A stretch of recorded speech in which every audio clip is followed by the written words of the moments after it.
Hello, welcome to the show. Today we're having a look at the Mordaunt M20 speaker. It's a small little bookshelf speaker. Nice little speaker. It's got a port out the front and it's rated at 80 watts per channel. So yeah, if you haven't got a lot of room to have a big speaker and you need a tiny little bookshelf, this could be for you because they are really small, and considering how small they have got a really nice sound. They're really well made. The cabinets are really nice on these. They don't feel cheap in any way. They are really a nice speaker. They have got a great sound. They've got a lovely top end, and for their size, I'll tell you what, these things are a great sounding little speaker. I've been running them on a Pioneer SX535, an old vintage Pioneer receiver. Yeah, and on that, these things sound really nice. I've been playing a bit of jazz through them,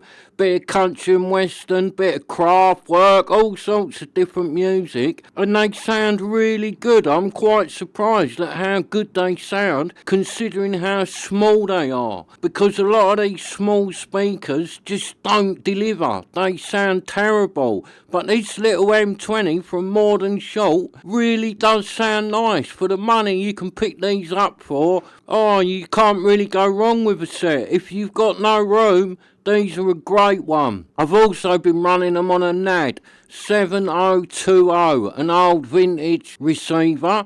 And on that, yeah, again, a few different types of music, putting them through their paces. These little things sound good. That NAD really got a good sound out of them. I've also been running them on Technics SA5270, another old vintage receiver from the 70s.